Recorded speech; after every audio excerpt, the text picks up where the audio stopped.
Hi everyone, good evening. So this is the second part of our revision videos for the chapter of salaries. We've already done the discussion of salaries chapter up to the concept of retirement benefits. The last topic remaining to discuss is the topic of perquisites. Yes, an important topic. Many students have small difficulties, small problems in understanding the topic of perquisites. Chalo, let's quickly finish off the revision. What do I mean by the term perquisite? Perquisite means you are earning a profit as an employee. Of course, in this chapter, if you are earning income, it will arise due to employer-employee relationship. So, but obviously even this perquisite is arising, this profit is arising due to the employer-employee relationship, and this perquisite is in addition to your regular salary. You do get your regular salary, but in addition to your regular salary, you also get something extra, and that something extra is resulting into a profit or a gain to you. So that is a perquisite. It can be in monetary terms, it can be in kind also. There is a very theoretical definition to study specified employee. Why is it theoretical? As you look at the definition, you will realize it. Certain employees are considered as specified employees. Number one, if you are a director and you are an employee of your company, so you are a managing director, whole-time director, an employee who has substantial interest in the company, which means you have minimum 20% of the voting power and you are doing a job in the company as an employee, or an employee who is not covered in point 1 and 2 above, but the income under the head salary exceeds 50,000. Now remember, 50,000 rupees is the yearly amount. It's not per month 50,000. Throughout the year, your income under the head salary, excluding non-monetary things, so monetary items, exceeds 50,000. Now in today's scenario, everywhere you do a job, your salary is going to be above 50,000, even if you take up a job at a salary of 12,000, 15,000 per month, your yearly figure is going to be above 50,000. So an employee may not be a director employee, may not be having substantial interest, but yearly amount will exceed 50,000. So that employee is a specified employee. Now, why has the Act defined the term specified employee? There are 9 perquisites up to clause number 8, but then there is clause number 7 and clause number 7a. So if you do the counting, there are 9 perquisites. Out of the 9 perquisites, clause 3 is taxable for specified employees only, and every other clause of perquisite is taxable for all employees. But then if you understood the definition of specified employee, you will agree with me that practically speaking, every employee today is a specified employee. So all other perquisites are taxable for all employees except clause number 3. The balance perquisites are taxable for everyone. Clause number 3 is taxable only for specified employees, but the definition of specified employee is such that every employee today is technically covered by specified employee. That means, in simple terms, you can understand that perquisites are, generally speaking, taxable for all employees. Whether you are specified, whether you are non-specified, perquisites will be taxable for everyone. Now this is the list of perquisites. You can group them together and study. You can group them together and remember it also. Clause number 1, clause number 2. This can be studied together as a group, because in both the clauses you are talking about employer giving you an accommodation. In clause 1, accommodation is given rent free. In clause 2, accommodation is given and a concessional amount of rent is charged.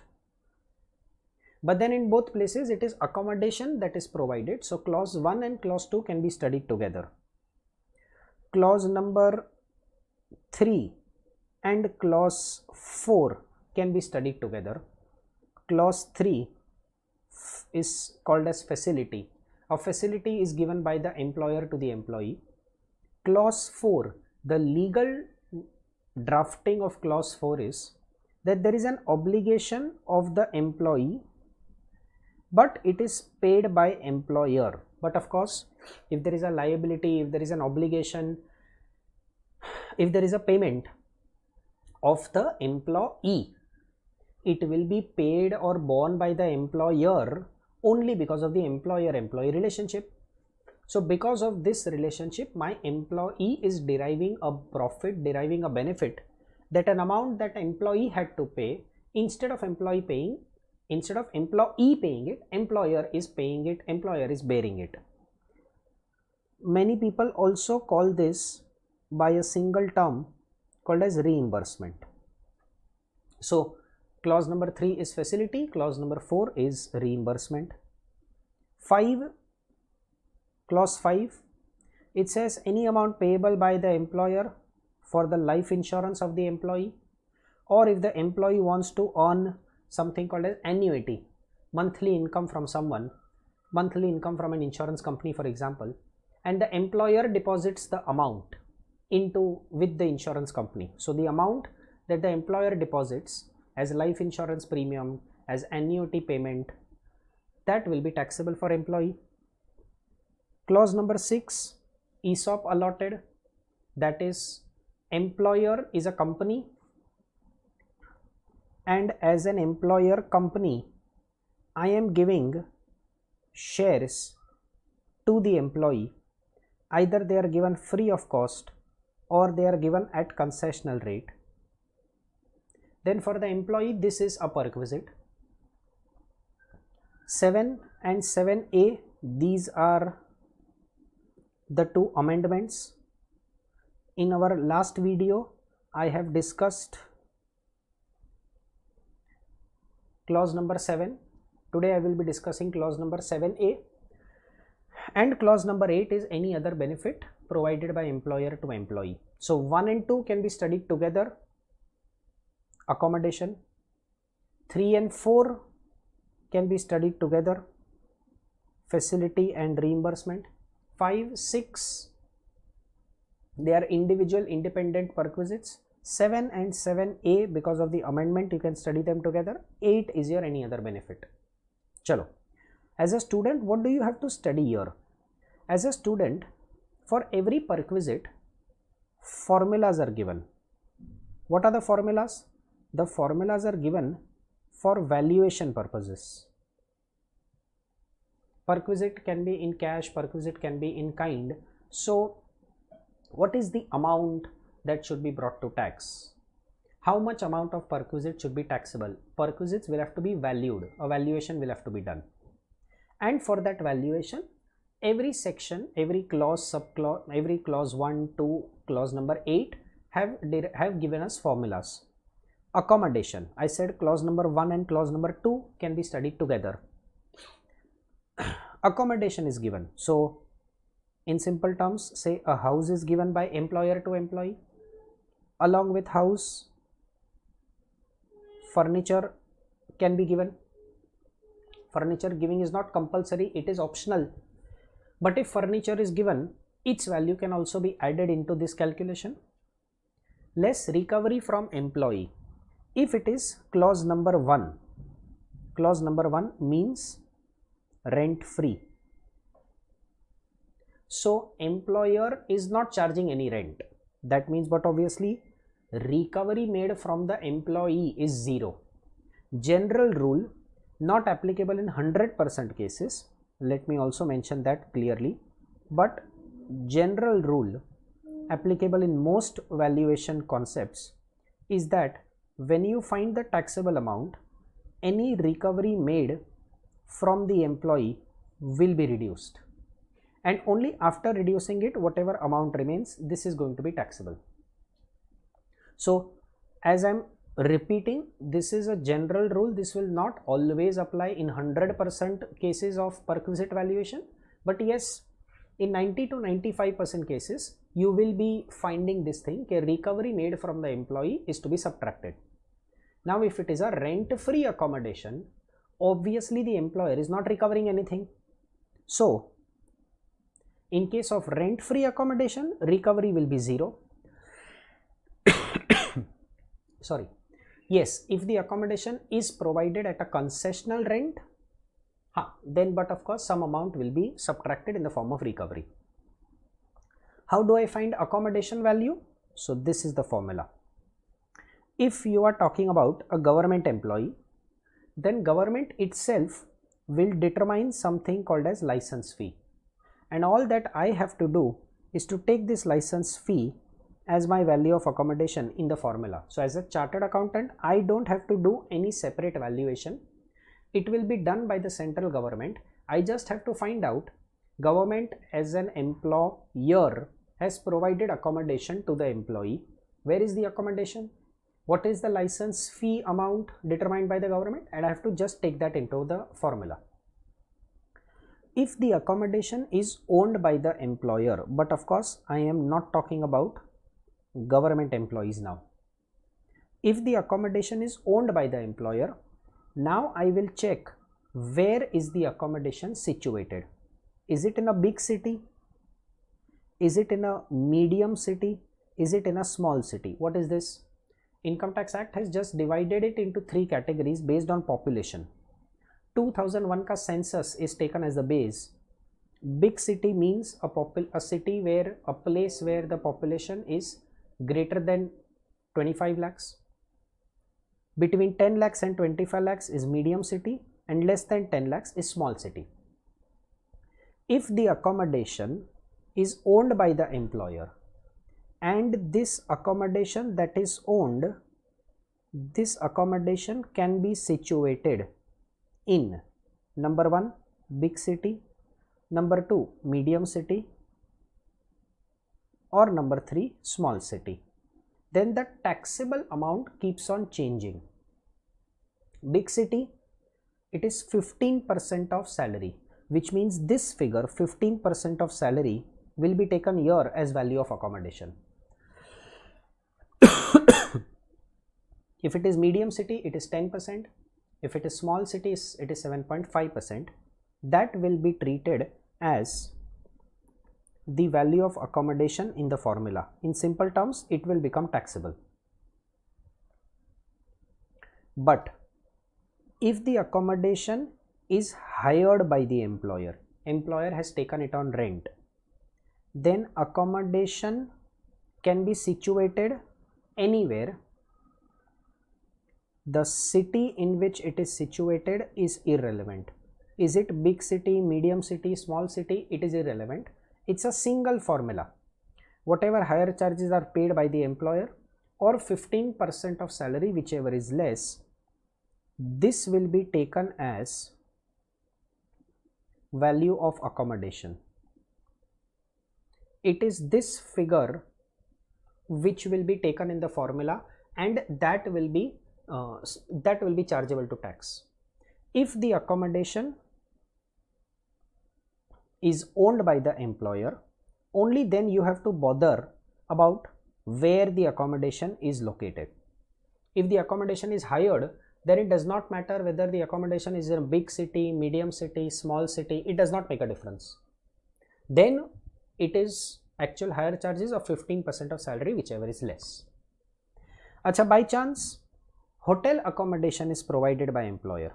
If the employer gives you an accommodation in a hotel, then the change is the hotel charges will be paid by the employer, or 24% of salary, whichever is less. This will be taken as your taxable value, actual charges or 24% of salary. This will be your value of accommodation. A small exemption is given. If the employee is transferred from one place to another, transferred, posting, the employee is transferred from one place to another. He was working in Delhi and then he was posted to, let us say, Jaipur, and then in Jaipur hotel accommodation was given to him temporarily for 15 days or less than 15 days. 15 days or less than that, then there will be nothing taxable.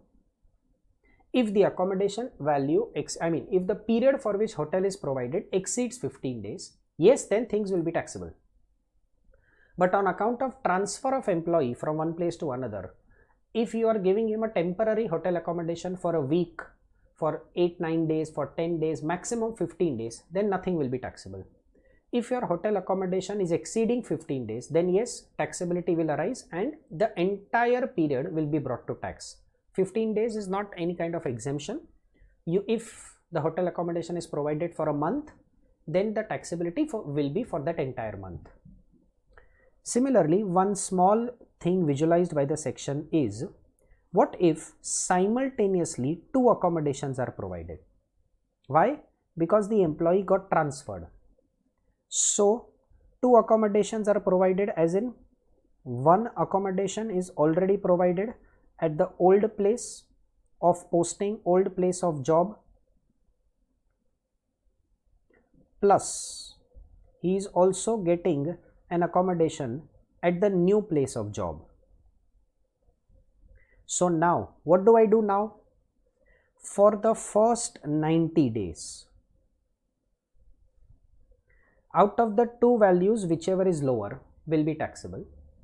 But if you still continue to provide 2 accommodations exceeding 90 days, after 90 days also, after 90 days are gone, accommodation is still provided at the old place also and at the new place also, thereafter both will be taxable. So this will be the total taxability. For the first 90 days, check the value of accommodation for the old place, old accommodation, new accommodation, whichever is lower of the 2 will be taxable first 90 days. If 90 days are over and still the employer continues to provide accommodation at both the places, old and new both, now no exemption, now both will be taxable. The word salary, this is one place where the definition of salary is something odd. It covers everything that is monetary. Cash payment, I don't mean hard cash payment, it means it is monetary payments that I am talking. They should be taxable, but it should not include 4 items: DA not in terms, advance salary, arrears of salary, and taxable perquisites. So from a student perspective, I can probably write down something simple like this. What all things will be included in the meaning of the word salary? So basic salary will be included, dearness allowance in terms will be included, bonus can be included, advance salary will be included, arrears of salary will be included, commission will be included, all types of commission, net profit based, turnover based, lump sum commission, every type of commission will be included. All allowances which are taxable will be included, taxable allowances. Suppose leave salary is received during service period, that is fully taxable and it is a monetary payment, it will be included. Similarly, if gratuity is received during service period, then that gratuity during service period is also fully taxable, will be included. But suppose a motor car is provided, not included, it is non-monetary in nature, it is a taxable perquisite, sorry, my bad, advance salary and arrears of salary are included in the exceptions. I'm sorry, advance and arrears, although they are monetary, although they are taxable, they will not be included in the definition of, in the meaning of the term salary. Non-monetary items are given, not included. Allowances are given, but a certain part of allowance is exempt. Then the exempt component will not be included in the definition of salary, even if it is monetary. It should be monetary and taxable.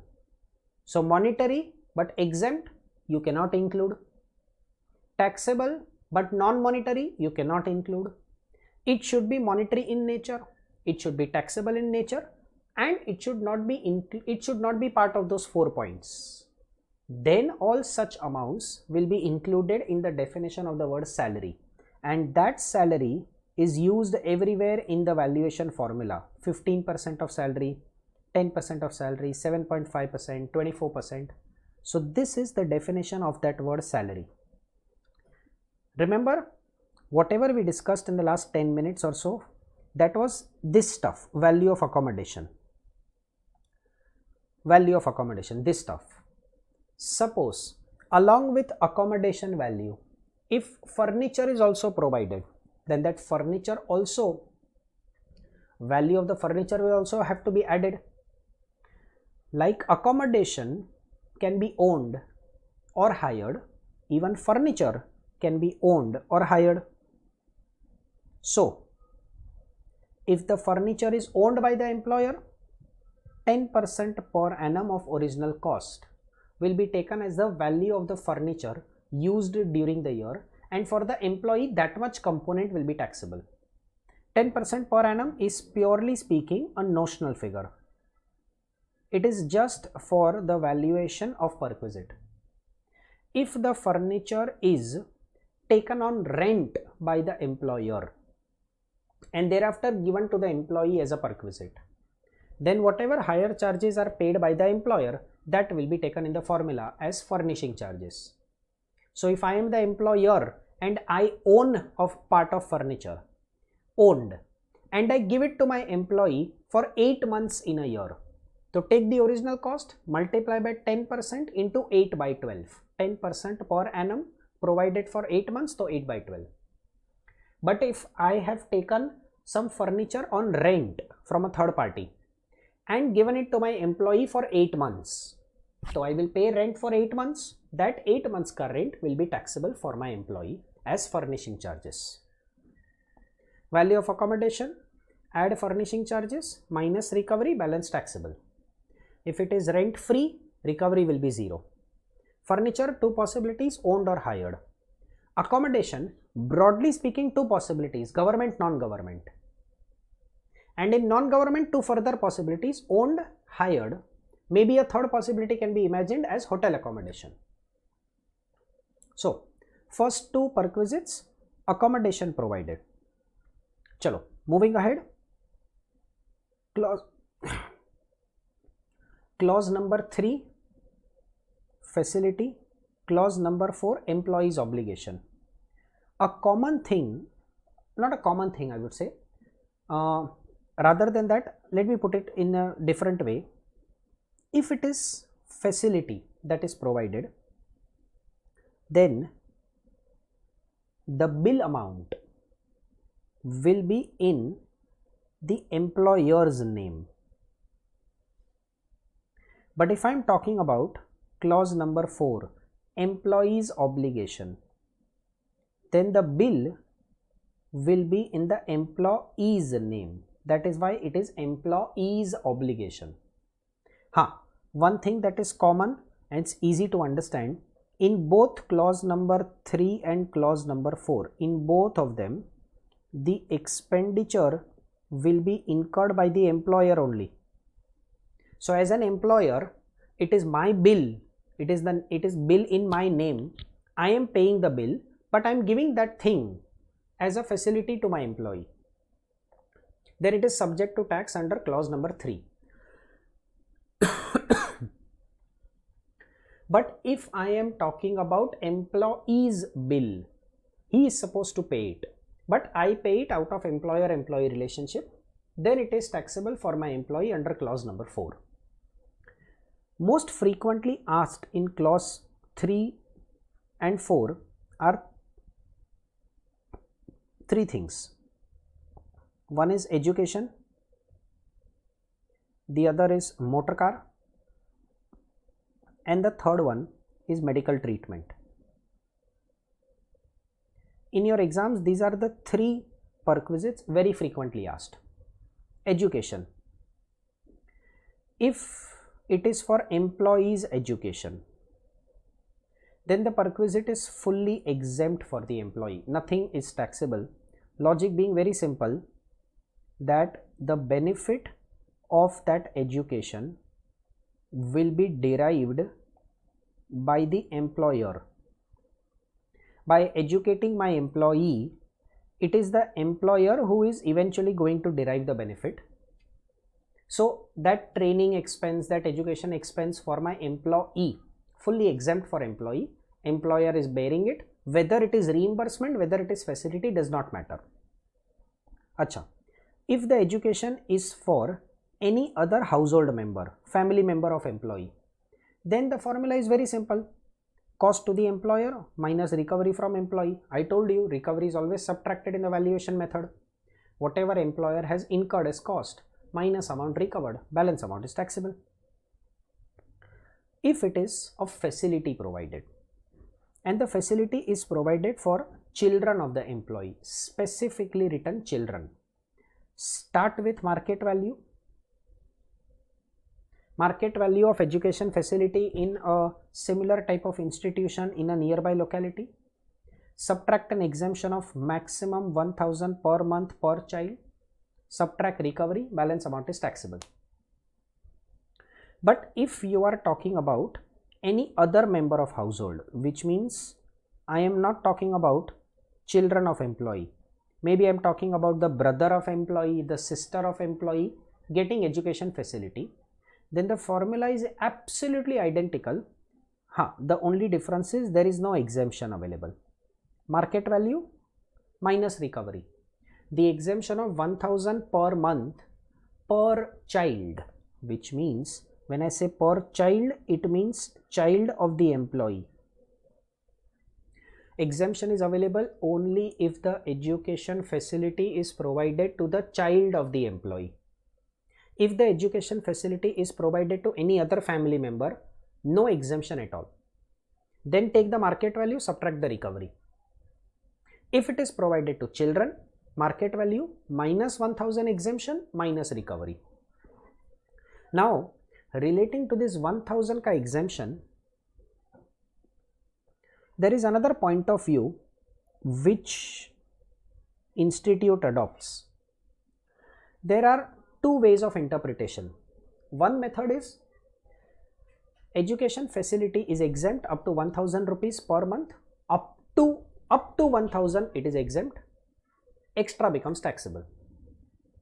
Other point of view is that education facility is exempt if the market value is up to 1000.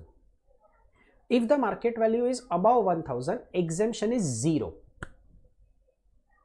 So the drafting done by the government is such that both the interpretations are legally correct. So in the exam, many a times the institute, when it has given you suggested answers, it has given you both the solutions. The whole question is solved keeping in mind one particular assumption, and then a small note is written. Meaning, if I have to keep it simple for you, I could say something like this, that if the market value of that education facility is up to rupees 1000 per month, then it is very simple to understand that this will be fully exempt for employee. There is no problem if the market value is up to 1000. If the market value exceeds 1000 per month, then there are two point of views possible. Point of view number one, exempt, the amount exempt will be rupees 1000 per month per child, excess will be taxable. But second point of view is that there will be no exemption allowed and the entire market value will be fully taxable. You can solve your question based on any one assumption. Write the second assumption in the form of a note, that if this point of view is adopted, then the perquisite taxable value will be so much. If it is up to, if the market value is up to 1000 per month, there will be no problem only. there will be no problem at all. In either ways of interpretation, it will be fully exempt. Problem arises if the market value exceeds 1000. So education, this is the only thing to understand. Given to the employee, exempt. Other member of household, if it's a case of reimbursement, so the formula is very simple, cost minus recovery. If it is a case of facility, then it is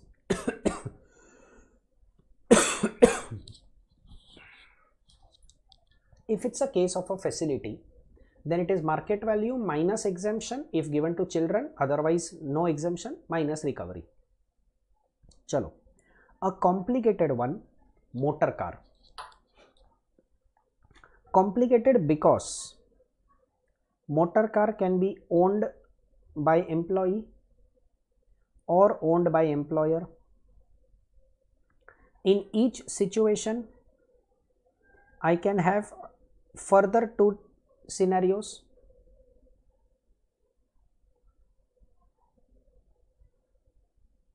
Who incurs the expense?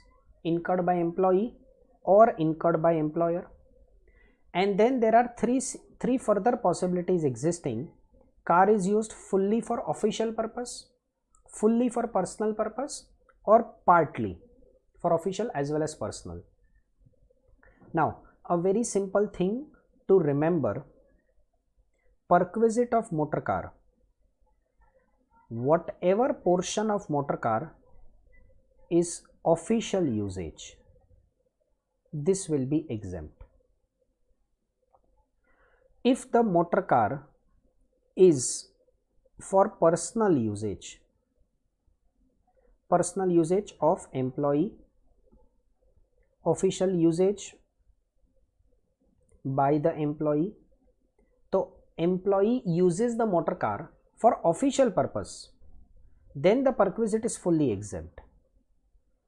It is only the personal component which is taxable. Chalo, let's understand the formula. Pretty simple. If the car is owned by employee, expenditure is incurred by employee, there is no perquisite only. Employee's own car, he is only spending money on the car, that's not a perquisite. There is no profit or gain arising to the employee, nothing taxable. But if the car is owned by employee and the expenditure is incurred by employer, but if it is for official purpose, exempt. If it is for personal purpose, taxable. Simple. How to find the taxable amount? Expenditure incurred minus recovery made. If it is partly official, partly personal, start with the total expense incurred, subtract an official amount, and this official amount is subtracted on a notional basis, taking into account the cubic capacity CC of the motor car minus recovery made from the employee. What is this official amount? This is the official amount. If the car has a capacity of less than equal to 1600 cc, let us for simplicity call this as a small car, then 1800 per month is the official amount. This amount is the official amount, meaning it is to be reduced. It is to be reduced from expense incurred by employer. Expense incurred by employer minus official. What amount of official? If it's a car which has a capacity of 1600 cc or less than that, then for the car, monthly 1800 will be subtracted as official usage. That means that much amount, 1800 per month, will not be taxable by considering that that much spending is done for official purpose. If the capacity of the car is greater than 1600 cc, a big car, small and big are just simple day-to-day terms, not legal terms, not written in the section. Then for the car, 2400 per month will be reduced as official amount. Along with the car, if driver is also provided, then for the driver's salary, 900 per month will be subtracted as official component. So when we do the working of our perquisite, total expenses incurred by employer, this will include driver's salary also, if at all there is any driver salary. So if the employer is providing driver and is incurring the petrol expense, running expense also, then the expense incurred by employer will include driver ka salary and the petrol running expense minus official amount minus recovery. Okay, one clarification which is very common sense. The car is owned by employee. If the car is owned by employee, depreciation on car is never going to be borne by the employer, because depreciation is borne by the owner of the car and the owner is employee. So wherever I have expenses by employer,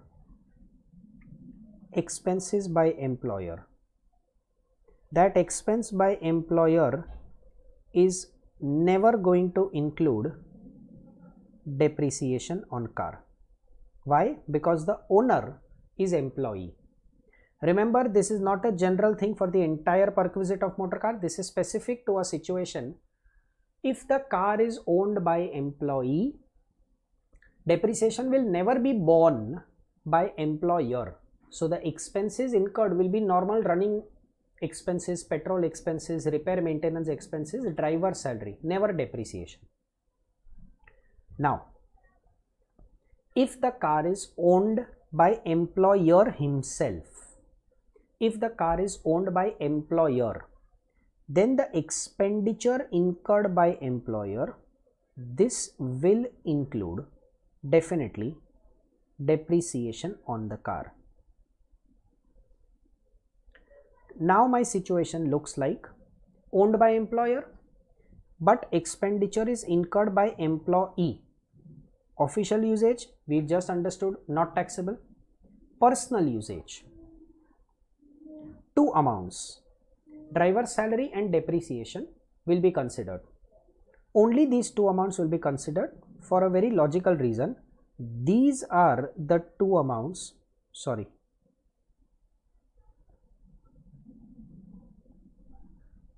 driver salary and depreciation, because these are the two amounts which are borne by the employer. The other expenses are going to be borne by the employee. These are the only two expenses which will be borne by the employer since he is the owner. So take those two amounts, subtract recovery, balance amount is taxable.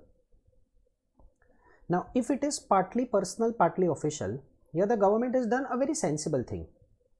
Here government has given me notional amounts and has said that these notional amounts itself are taxable.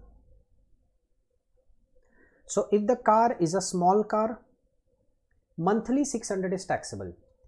From this 600 you don't need to subtract anything, you don't need to add anything into the 600, no recovery to be subtracted, nothing. This is the final amount taxable. If the car is a big car, monthly 900 is taxable. Along with that, if driver is provided, so add another 900 for the driver. Any information given about actual recovery made, expenses incurred by employer, employee, all of that has to be ignored. Straight away the taxable amount is given. So this is when the car is owned by employer, but the expenditure is done by employee. Official, exempt. Partly personal, partly official, notional amounts taxable. Fully personal, driver salary, depreciation minus recovery. Now if the car is owned by employer and the expenditure is incurred by employer himself, simplest version, employer owns the car, he has given it to the employee as a perquisite and employer himself is spending money on the car. So fully official, exempt. Fully personal, to take the expenses incurred by employer, but of course it's easy to understand, depreciation is to be included. That is what even I just pointed out at the start, minus recovery from the employee. And if it is partly personal, partly official, so even here same thing is done.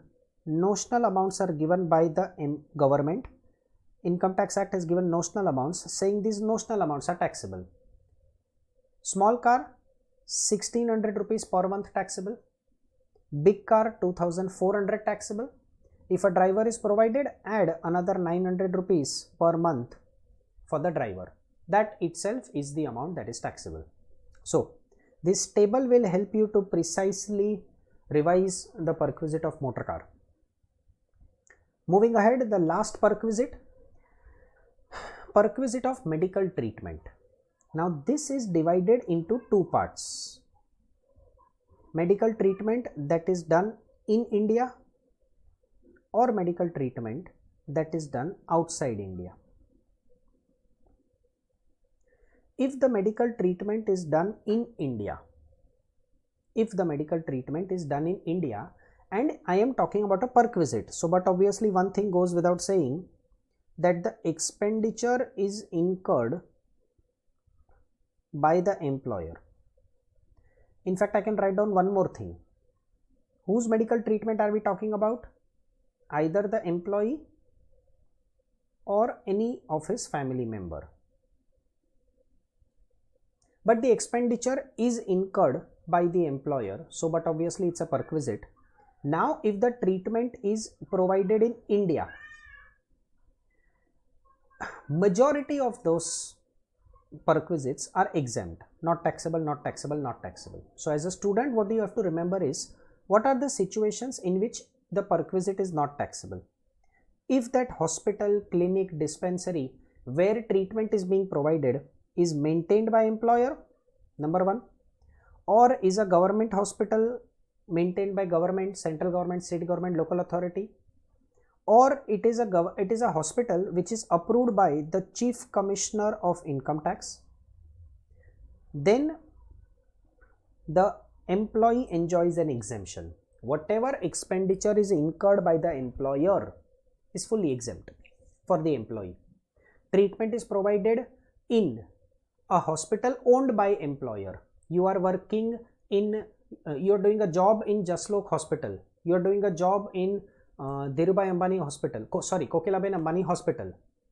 Now you are doing a job in that hospital and you are getting the treatment done in that hospital only. Whatever cost is incurred, fully exempt for you. Government hospital, cost incurred by employer, fully exempt for employee. If it is for treatment of prescribed diseases, a list is selected by the government, list is given, prescribed disease. For this prescribed disease, there is a list of hospitals provided.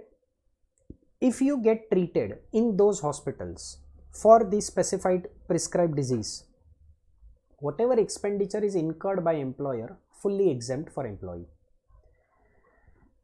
If the employer is paying medical insurance premium, which is also called as health insurance premium, or what we commonly called as mediclaim premium, then premium is paid by employer, that is also exempt for employee, nothing taxable. If you do not fall in any of the above cases, then the amount is fully taxable for employee. So owned by employer, hospital, government hospital, specified prescribed hospitals, fully exempt. Health insurance premium paid by employer, fully exempt for employee. Any other situation, example, private treatment or treatment done with family doctor, expense incurred by employer, fully taxable for employee. Of course, any recovery made will be subtracted, that is not the problem. Recovery will definitely be reduced. If the treatment is provided outside India, now the moment treatment is provided outside India, expenditure will be incurred in foreign currency. Now if you have to incur the expense in foreign currency, you will have to take RBI's permission, and RBI has prescribed a limit. RBI limits have to be followed, or RBI limits have to be considered. If your expenditure is going to exceed the RBI limit, then you have to take special permission from the RBI, and after that the expenditure will be incurred. Now that is taken into account in our formula. If I am talking about cost of medical treatment, cost of stay abroad, then start with the expenditure, subtract the RBI limit, balance amount taxable. There will be a separate RBI limit for cost of medical treatment. There will be a separate RBI limit for cost of stay. But if these two expenses are incurred by employer, then check the RBI limit for each of these two expenses. If the expenditure is incurred up to the RBI limit, exempt. If the expenditure is incurred above the RBI limit, the excess becomes taxable. But if the cost incurred by employer is travel cost, traveling abroad, now the formula, the pattern is slightly different. Income Tax Act is asking me to calculate GTI of the employee excluding this perquisite. Excluding this perquisite meaning which perquisite is excluded? This perquisite of the cost of travel. But only cost of travel wala perquisite, which means in the GTI I will include the perquisite of cost of medical treatment that we just calculated above minus RBI limit balance taxable, this cost of medical treatment plus the cost of stay, these two perquisites will also be included, also included. GTI means all heads of income, so salary as a head will be included, all other four heads will be included. But then got to understand that in salary everything is included, all perquisites are also included. This travel cost perquisite is excluded, but then other than travel cost perquisites, all other perquisites included. Even these two perquisites, we just studied them, the taxable amount will also be included in the GTI calculation. If that GTI is up to 2 lakhs, then for the employee, travel cost perquisite is fully exempt. Who incurred the cost of travel? Employer. But the employee is so poor that his gross total income after considering everything is up to 2 lakh rupees only. Then the cost of travel will be an exempt perquisite. If the cost of travel is greater than 2 lakhs, if the if the GTI is greater than 2 lakhs, now the Income Tax Act is thinking that this employee is capable enough, is self-sufficient to incur the travel cost himself. If the employer is incurring it, it's an added advantage to the employee, then the perquisite will be fully taxable. But of course, got to remember that RBI limits are not to be taken into account for this purpose. RBI limits are to be taken into account for cost of medical stay and cost of medical treatment and cost of stay. For travel cost, RBI limits are not relevant at all. Chalo, going ahead, clause number 5, premium payable by employer, life insurance premium, whatever is the premium minus recovery taxable. ESOP securities, the formula is very simple, market value of those ESOP shares at the time when they are allotted minus the amount recovered from the employee. So, but of course that amount recovered will be subtracted, balance will be taxable. Coming to the amendment, in our first video I have already discussed this amendment, yet I'll do it all over again. Employer's contribution to recognized provident fund, approved superannuation fund and approved pension scheme. 3 things are to be totaled and from that a exemption of 7,50,000 is allowed. Balance amount is taxable. This balance is taxable as a perquisite. First amendment. Now the second amendment. Difficult, and I am actually telling you really difficult to understand. So first of all, let me try to simplify it for you. In the RPF account, superannuation fund account, and in the pension scheme account,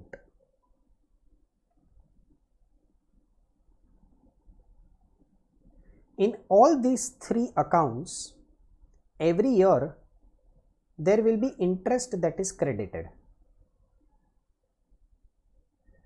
Now what the amendment is saying is, this interest which is credited on, this interest which is credited on that component which is taxable under 17(2) clause 7, which we just studied, over and above 7,50,000, that interest which is credited on the taxable component, which means the interest credited on this component, this interest will be charged to tax under 17(2) clause number 7A. That means the interest credited on this exempt component, that interest will also become exempt. Interest is credited to RPF account also, superannuation fund, pension scheme. If all three are existing, to take into calculation all three. If only two are existing, to take into calculation two. If there is only one, example RPF, to do the calculation that way. Whatever interest is credited into the account every year, if you have to figure out that out of that interest, whatever is pertaining to or related to employer's contribution, taxable component, only that much interest will be taxable. Balance interest will be exempted. Now for this, Income Tax Act came out with a notification. This notification is part of your statutory update also, issued by ICAI. In this notification, government gave a formula. Taxable perquisite value is PC divided by 2 into R plus PC1 plus TP1 total into R. Now, the simple way to understand this. Step number 1. Step number 1, you understand what is R. Step number 2, you understand what is PC. And step number 3, which today for your attempt for this 2020-21, previous year 2021 is not relevant. Next year onwards it will become relevant. Understand PC1 and TP1. This is ideally the sequence in which you should study. Now what is R? R is equal to I divided by F average. Okay, so what is this? I means the total income that is accrued in all the three funds during the year. Interest, maybe that fund can give you dividend also. Some pension schemes invest into equity, so you may get dividend also. Interest, dividend, whatever amount is credited during the year, total amount, that is your I. F average. What is F average?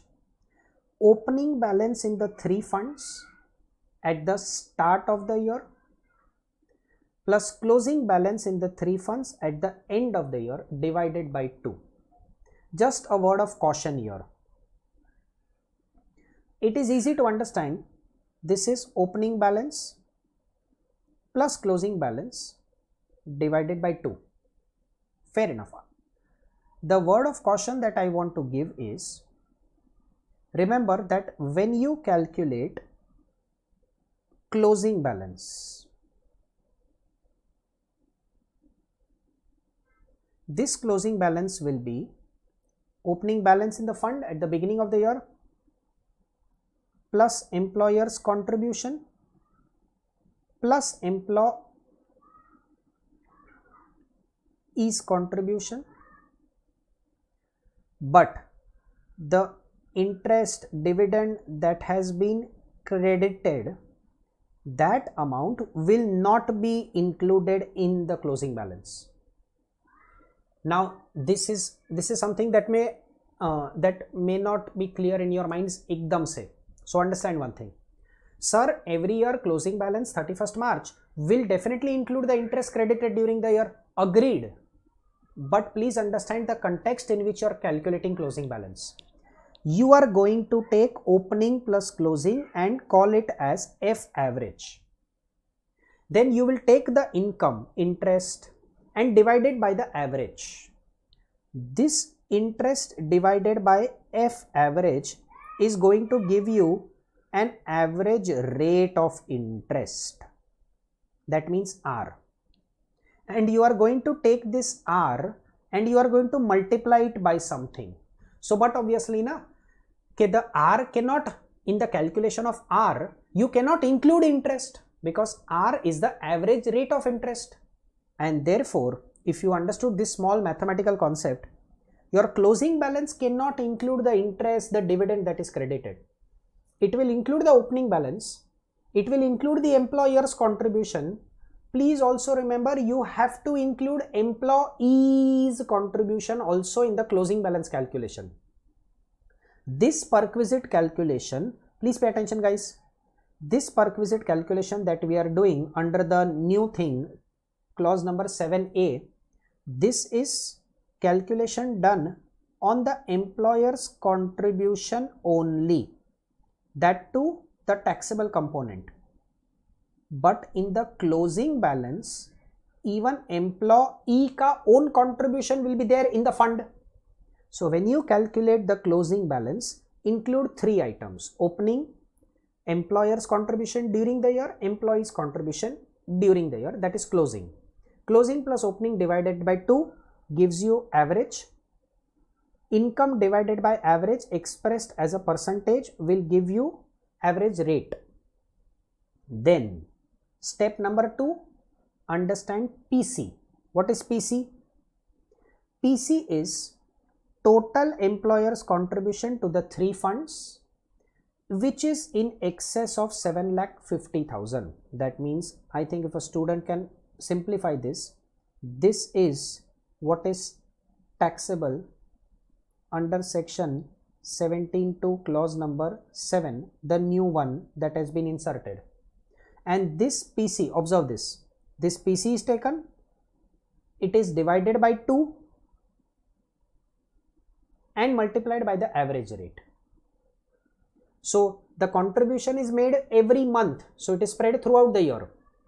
So we are saying average rate multiplied by total contribution which is taxable. Total in the 3 funds minus 7,50,000 PC taxable, uska bhi half is taken, multiplied by the average rate. Step 3, understand PC1 and TP1. Why will it be not applicable for previous year 2021?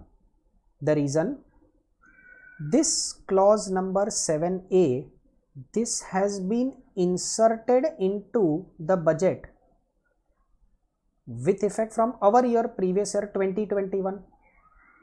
Our budget has inserted it. So what is PC1? PC1 is total contribution made by employer in all 3 funds, which is above 7,50,000. That means taxable, but taxable for the past years. Now the first year in which this whole thing is becoming taxable is our year 2021. 1920, 1819, There was no concept of 7,50,000. There was no concept of such type of taxability. So for our current year, PC1 is going to be 0. What is TP1? TP1 is that interest component which is taxable under clause number 7A, the clause that we are doing for the past years. But the clause that we are doing 7A has come into existence for the first time in previous year 2021. So for preceding years, there was no concept of TP1. So for the current year, TP1 is going to be 0. Next financial year, 21-22, 22-23. Now onwards, for every financial year, there will be something as TP1, there will be something as PC1. So the formula is take PC1, take TP1 and multiply that also by the average rate. For our current year, this figure is going to be 0. PC divided by 2 into R. PC means 3 contributions made by employer minus 7,50,000 taxable amount for the current year, divided by 2 into average rate R. What is R? Take opening balance in the 3 funds, take closing balance in the 3 funds, divided by 2, F average. Take the interest dividend credited into the fund, that interest credited divided by F average is average rate R. Multiply by PC divided by 2 is taxable perquisite value. In the description of this video, I will put up a link in which there will be this PDF which will contain an example where there are all 3 funds. There is details given about employer salary etc. also. Interest is credited into all 3 funds and a detailed working about how to find out taxable perquisite value. I am not discussing this in the lecture right now. I want you to just glance through it once. If you understood the explanation in this video, you just glance through this PDF, try to do the working on your own based on the question, and the solution is ready. You can cross check. So in the description, I will be putting up this PDF also along with the salaries PDF. Please ensure that you try to solve the sum. It's an amendment and you can see how complicated it is. So there is a fair chance that this can come up in your paper. The examiner, if he wants to set something tough, it's an amendment and it's a tough one, this may come up in your paper. So this was our amendment 7 and 7A. Moving ahead, clause number 8, other benefits. This is something very simple, we'll get over very quickly. If meals are provided, food is provided, beverages are provided, non-alcoholic beverages, tea, coffee, cold drinks, non-alcoholic. Now if they are provided during working hours, then expenditure incurred by employer minus 50 rupees per meal minus amount recovered from the employee, balance is taxable. Sometimes this comes up in your paper. The question says that the employee had taken the facility of meal in the canteen provided by employer, in the canteen run by employer. The cost for the employer was 78 rupees per meal. So 78 per meal minus exempt 50 per meal. Suppose the information given that a nominal recovery of 10 rupees per meal was done. So 18 rupees per meal is taxable. But beta understand, 18 rupees is the per day amount or per meal amount. In the question, so many times the institute does not give you the number of working days. Every day for which he was working, he would have had lunch there. So per day ka 18 rupees is taxable in my example. How many days, that is not given in the entire question. Now you cannot make an assumption that he went to job for all 365 days. That is not possible only. So there will be some number of days for which he would not have gone to the office. You can think like this, that out of 365 days, he did not go to office for 52 Sundays. Sundays are holiday karke. So he went to office for 313 days. Under this assumption, you can say 313 working days multiplied by 18 rupees taxable. Option number 1. Option number 2, a simple assumption, the student can make an assumption that the employee went to job for 300 days. 52 Sundays were taken holiday, another 13 days were taken as holiday. Diwali samjho, Christmas samjho, birthday holiday, anniversary holiday, stuff like that. He worked for 300. 300 is a round figure, so it's easy to make that assumption. If no information is given in the question, you are free to assume anything. Please ensure that you mention your assumption properly. Please ensure that you mention your assumption in the question properly. And according to that assumption, you can solve. So, if meals are provided during working hours, this is the amount that is taxable. If free snacks are provided, non-alcoholic beverages are provided, fully exempt. Tea is provided, coffee is provided, one in the morning, one in the evening, nothing is taxable for employee. Meals provided in remote area, far away areas, where it's not generally easily accessible. You are working in far away areas and employer is providing food facility there, fully exempt. Gift given by employer, monetary gift, fully taxable. Gift given in kind, 5,000 rupees exemption is there, balance is taxable. But you know, about half an hour, 45 minutes ago, we saw a concept of education facility where there was this controversy about 1,000 rupees per month per child, and there were 2 points of views. I won't say it's a controversy, controversy is a very strong word. 2 point of views or two interpretations. Either either exempt up to 1,000 or zero exemption, fully taxable. This type of 2 interpretations are also possible in this gift in kind. The exemption given is 5,000 rupees per month. Per month, 5,000 rupees. So this is option 1. Option 2, it is possible to take a view that the exemption of 5,000 is available only if the value of gift in kind is 5,000 or less than that. If the value exceeds 5,000, exemption will not be available, fully taxable. So, present one answer, give the other answer as a note at the end of your solution. Credit card provided by employer, club expenses incurred by employer, official usage, fully exempt. We saw this logic in motor car also. Personal usage, to expenditure incurred minus recovery, taxable. Movable assets which are sold. Sometimes this comes in your paper. If your movable asset is computer and related electronic item, then the rate of depreciation is 50% WDV.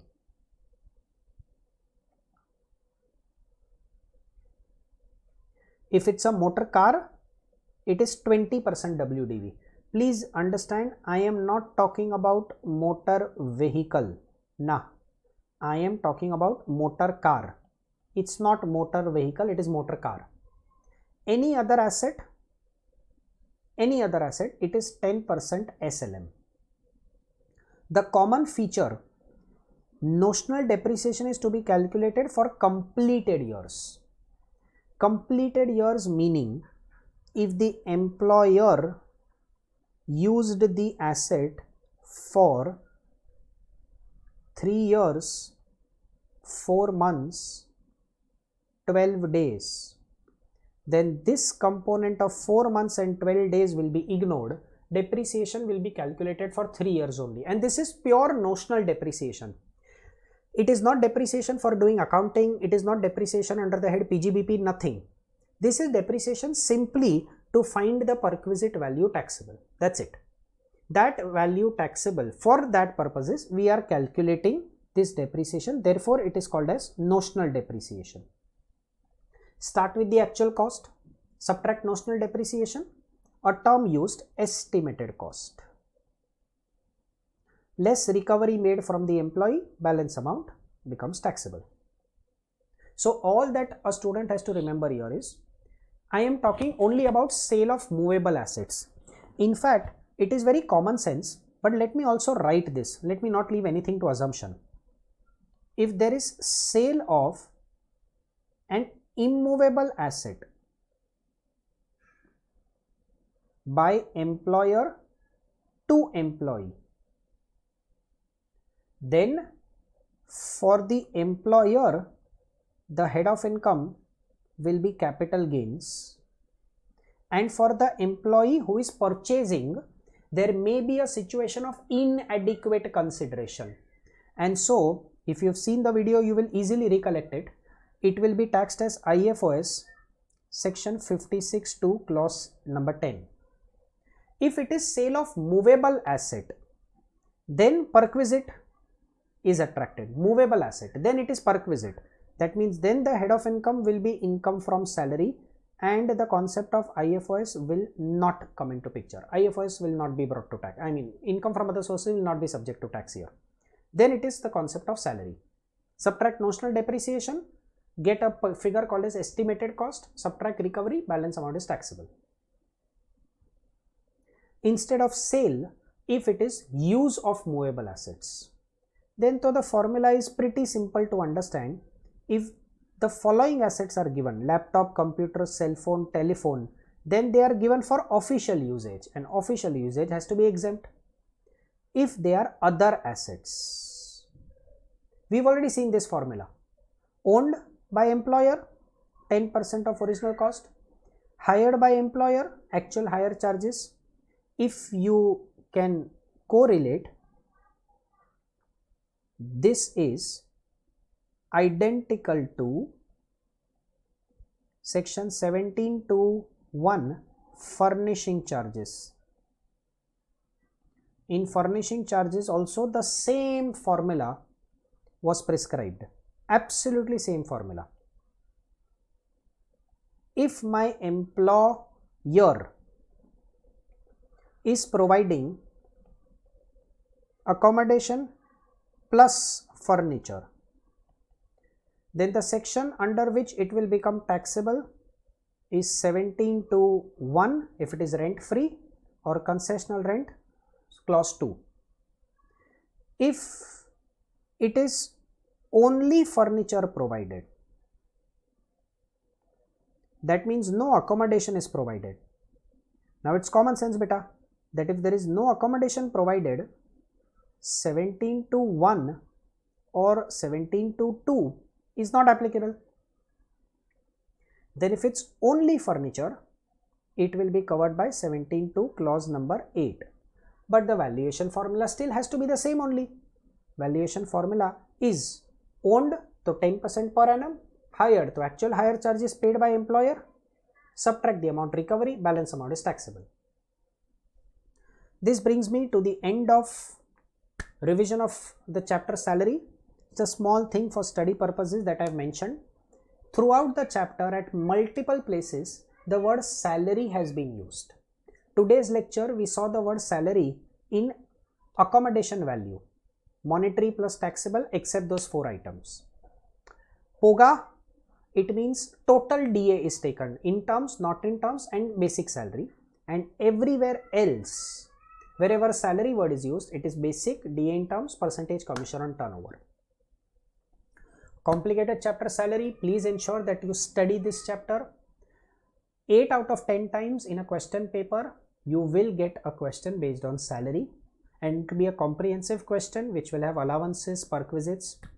Plus, we have 2 amendments also in this chapter. I've discussed both the amendments in the video. So, look at the 2 videos properly for your revision. Use these notes for your quick study. Any doubts you have for salary chapter, you can post in the comments and I'll reply to those doubts quickly. Chalo. Wish you all the best. See you. Bye-bye. We'll catch up with another chapter maybe tomorrow. Goodbye. Happy studying.